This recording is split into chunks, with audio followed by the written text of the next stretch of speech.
Greetings, beloved. My name is Rob Spurko. I'm on the Article 2 Commission, and I'm making this video as we move into General Assembly 2024 and the vote on the revised Article 2. I've seen some misinformation circling online, a range of opinions, pro and con, pretty strongly. Um, and I just wanted to put my voice into the mix as an individual, right? I'm not speaking from the UUA. I'm not speaking even from the commission. I'm speaking as someone who was on the commission, and that has some insights, because I was intimately involved in the process. Um, the proposal is now firmly in GA's hands. The commission's work is essentially done. Um, so just, take what I say in that spirit as a non-official but well-informed. And what I want to talk about today is some arguments I've heard about change, about the principles as an attractive force, and to either inform you or just remind you of a concept called survivorship bias and how that impacts some of the points people make. I've heard a lot of questions from people about why we need this change now, why we need such a major change, um, questions like that. And those are great questions. But we've answered some of that in FAQ and other places on the official site. I mean, we're supposed to review it every 15 years.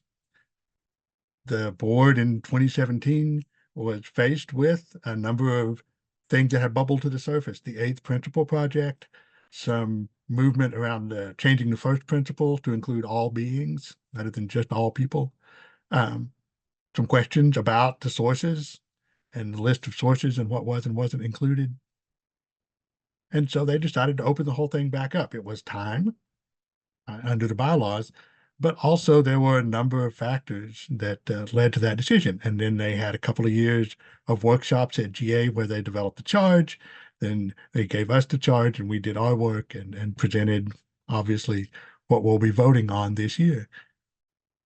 So there's that aspect, but I understand that because the bylaws say so is not always a compelling argument, right? So what are we thinking about in terms of change here? I have heard people say we don't need to change these because we as a faith haven't changed. We don't need to change what's in Article 2. I don't buy that. First off, we're a living tradition. If we have not changed substantially since 1984, we aren't living up to our living tradition. The other bit is I think we have been, right? I think we have lived up to that. We have changed immeasurably in the past 40 years, and not just societally, right? We did not have the Reagan Revolution in the 80s, for instance, and all the impact that that has had. We not only didn't have social media, we didn't have the internet, we didn't have email in 1984. I could go on, right, about all the changes in society which necessarily impact our faith communities. As a faith, we have changed. We are even less exclusively Christian than we were in 1984 or 1961, and we weren't exclusively Christian even then. But one example, I'm have been board president and am going to be board president next year of a small and new-ish congregation. We started our welcoming congregation process about 10, 12 years ago. And I was doing, because I am a nerd, I was reading up on the history and the original documents. And I was looking at the survey results when they were polling Unitarian Universalists about the ideas for the program. And they were mind-blowing. Like people saying,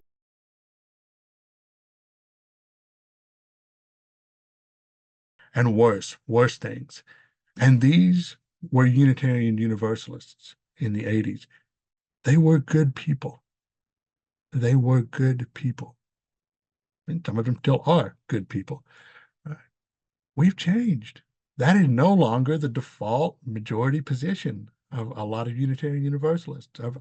I would say hardly any, to be honest.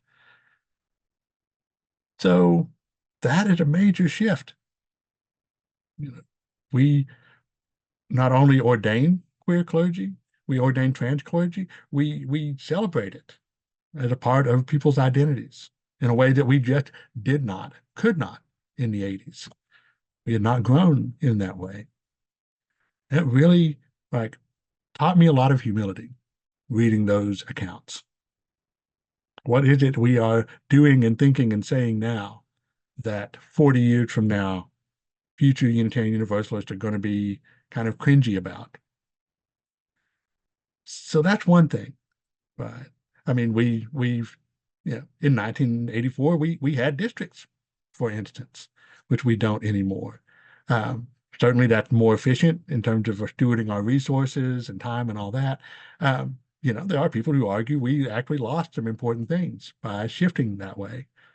I think we need to, take both of those into account and think about how do we restore some of the functions, right, in terms of developing regional leaders and giving people a path into service for the larger faith. But that's a change, right? Structurally, we are different than we were in the 80s. We know a lot more about how to write and live in covenant than we did. We've done a lot of work as a faith over the past 40 years in living out and developing covenants. And that's one of the chief things we were thinking about. The Article 2 statement is supposed to be a covenant between congregations. We know better how to do that now, part of the living tradition. So there have been a lot of changes. One of the points of resistance that I've found is that people don't want to change the principles. They don't want them to go away. And I should do a whole video on they're taking our principles, right, as an argument.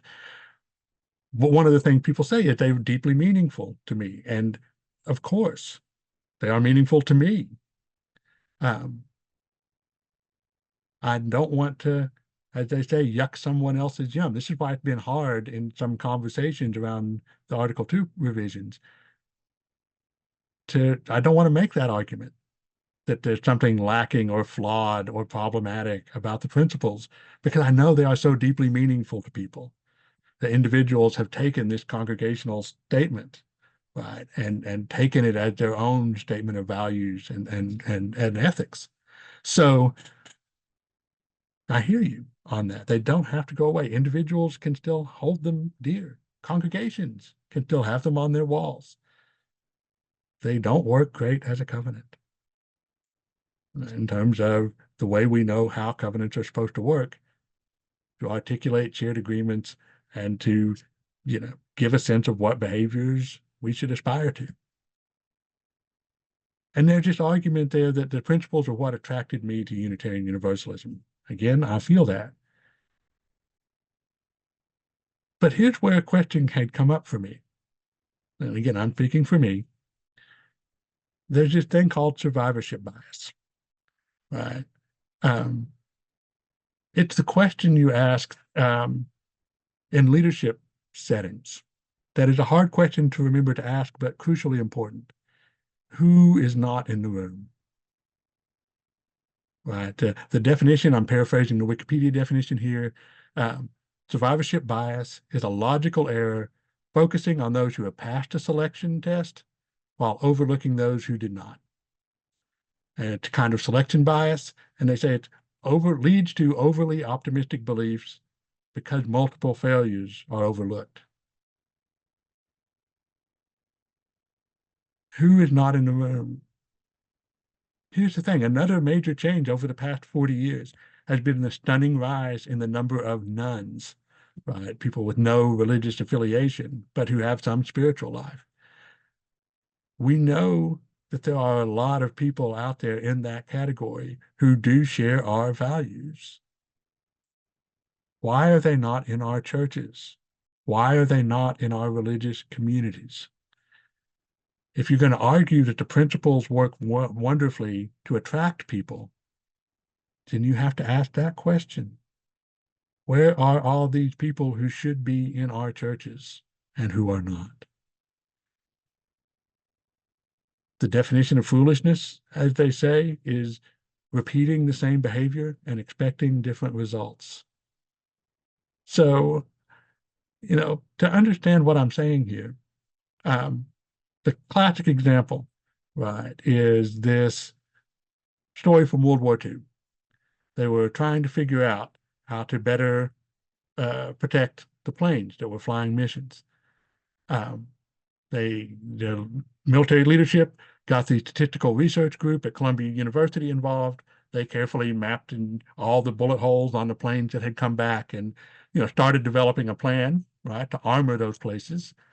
And then one of the engineers, Abraham Wald, said, well, actually, and this is proof that there are heroes of well, actually in the world.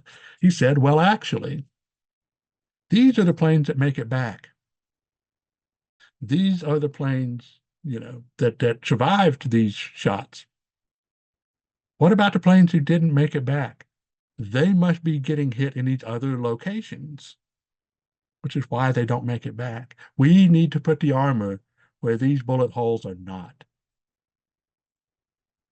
That was a really interesting moment of learning for me when I learned about this, because that was the example I had first heard of survivorship bias. We need to put the armor where these holes are not. So I say, let's try this. Let's put this out there. I admittedly am from a small and newish congregation. We are very much in the spirit of let's see what works. That's how I approach problems. Trying solutions, seeing what works, revising things. If in a few years we decide, boy, this values thing is not doing it for us, we are free to change it. The General Assembly, someone can make a proposal, the General Assembly can take it up, it can be voted on, much like these changes were voted on. And we'll go back to the 8 principles. I will be fine with that as long as we really, really try it. I think it got a lot of potential, not only as a leadership heuristic. I'll do a video about that. I'm looking forward next year as a board president to being able to use the values to help guide some of our decisions alongside our congregational mission and our congregational covenant. But yeah, let's give it a shot. Let's try this out. Here's the thing. Principles are wonderful. They don't work for everyone. They attract people, or at least are not impediments to attracting some people, but they work for the people already in the room. We can keep them. Those of us already in the room can keep them. But in terms of attracting people, I've already heard anecdotal evidence of new visitors who are excited about the value flower and the statement of covenant and things like that. People have posted to social media about it. I've heard anecdotally about people who've joined because of it. Religious educators are excited about it. And the new ways it can open up thinking about what it means to be a Unitarian Universalist. So let's try it. I mean, we do know that the current principles, as stated, have not attracted the nuns. They don't even keep our youth in churches. I'm not sure that the new statement of values will do that, but we should at least try, I think, is my take on it. Obviously, whether you agree or not is up to you. But I do wish you would give this some consideration in your deliberations. And again, look for other videos that I will make on other topics that I've seen come up and have some feelings about. Thanks for your attention and good luck out there in a wild world that needs our love. Thanks.